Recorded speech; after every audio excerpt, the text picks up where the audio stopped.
unidentified flying objects. Some people firmly believe they carry visitors from other planets. Others say there's always a logical explanation having nothing to do with extraterrestrials. UFOs love the subject, but there is now a panel of former pilots and government officials calling on the U.S. At least investigate the possibilities. Gary Tuckman is doing a little investigating of his own. If you flew on Air France from Nice to London on January 28, 1994, your captain says he saw a UFO 1,000 feet long just outside your window. It seemed to be a huge flying disc. The now retired pilot is one of 14 men, mainly former government and military officials from 7 different countries, talking about their UFO experiences. It disappeared in about 10 to 20 seconds. This conference took place in Washington, and the cast of characters was almost strangely, well, conventional. One of the believers, former governor of Arizona, Mike Symington. I saw something that defied logic and challenged my reality. During a visit to Phoenix, Symington described to me what he saw. If you had been here 10 years ago and standing out here and looking up there at the lights and the view, you would have been astounded. You would have been amazed. The so-called Phoenix lights were seen by many people in 1997. Skeptics say they were military aircraft or flares, but not the former governor. It was probably some form of an alien spacecraft. Lots of agreement on this panel. This retired Iranian Air Force pilot said he saw a UFO while flying. It looked similar to a star, but bigger and brighter. General Parviz Jafari says he tried to fire a missile, but much of his plane became inoperative. All the instrument was fluctuating, the radio had garbled, even I couldn't have communication with my pilot in my back seat with operating the radio. So none of your equipment worked, your missiles didn't work. Do you think it's because this was an alien from another world?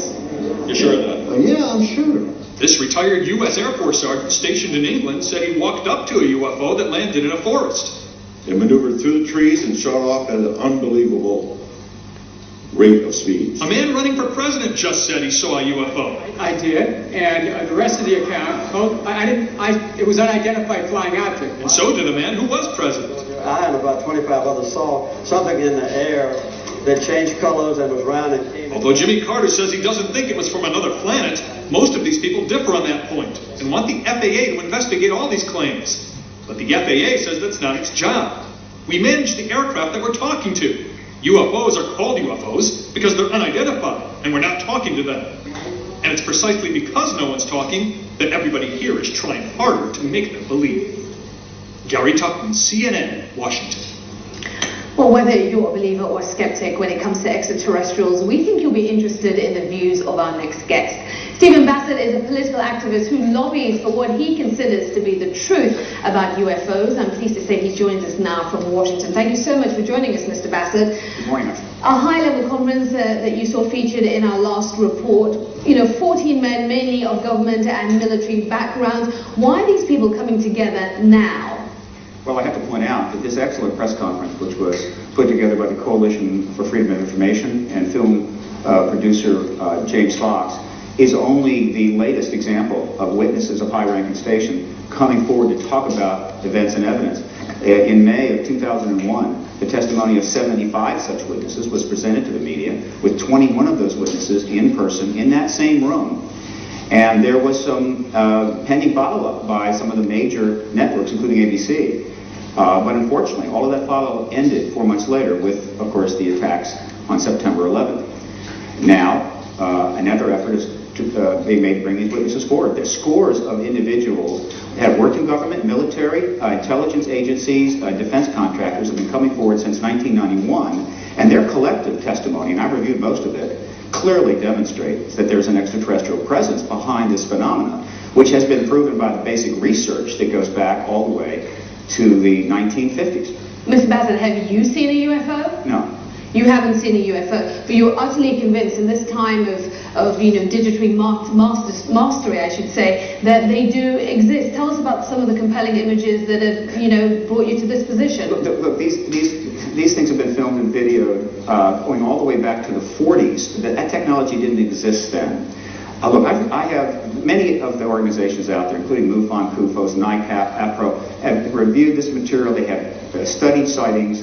going back 60 years. But the video from Roswell, people say that was doctored. I mean, there are those that argue that on that front. I'm not sure what video you're talking about. There's over 200 witnesses that have come forward regarding Roswell. What I'm trying to say is the collective evidence, which is enormous, nearly 10,000 published books, documentaries, papers, journals, plus the first-hand testimony of individuals of rank and station of the quality of Dr. Edgar Mitchell, a man who walked on the moon for NASA and is a PhD from astrophysics. These people are coming forward and saying flat out, they have been told by people in government, as I have, that in fact there is an extraterrestrial presence behind this phenomena, that we are in fact being engaged, and the government is aware of this and has chosen to embargo this information. Why has the government chosen to embargo this information? Because when this fell in their lap in the late 40s, they were in the middle of an incipient Cold War. Nuclear weapons were being developed by the Soviet Union. Missiles were being developed by the Soviet Union. And these were difficult times. And they rightly concluded they needed to understand this phenomenon, try to get some crash vehicles, which they did, find out about the technology, before they came to the public and said, guess who's come to dinner? Unfortunately, that went on not for 10 years, 20 years, 30 years. It's now in its 60th year.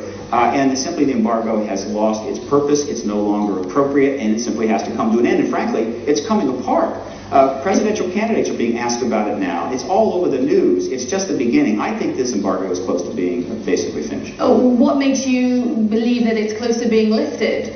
Because the American media, when they finally get on a story, when they finally kind of loosen the shackles of government misinformation and get the bit between their teeth, they can run down a story like nobody. And I see that starting to happen. When you see Chris Matthews asking Richardson about this question, when you see Tim Russert, the dean of television journalism in this city, asking Kucinich about this question, I expect Hillary Clinton to get a question soon, and I can assure you I and my colleagues know a great deal about what Kucinich really knows on this issue, what Richardson really knows on this issue, and most definitely what Hillary Clinton knows on this issue, and they're no longer going to be able to avoid this subject. They're going to no longer be able to avoid these questions. They're going to have to go on the record and let the American people decide whether they're being mendacious or whether they're being truthful. Yeah, let's just go back to that point about these presidential hopefuls who you say know more than they're letting on. Why are they keeping it under wraps? Because it's just so difficult to take on the really tough stuff.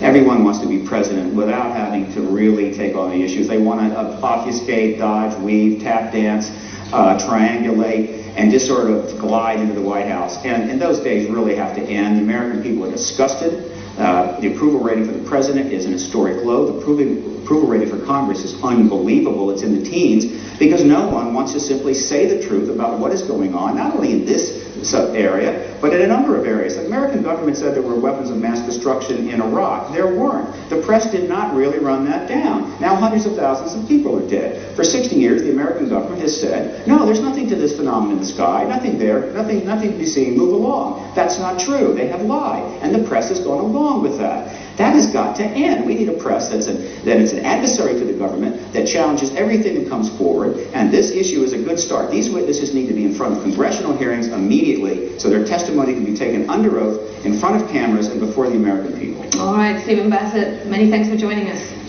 My pleasure. Wow, interesting. Very interesting, although he hasn't seen one himself. Well,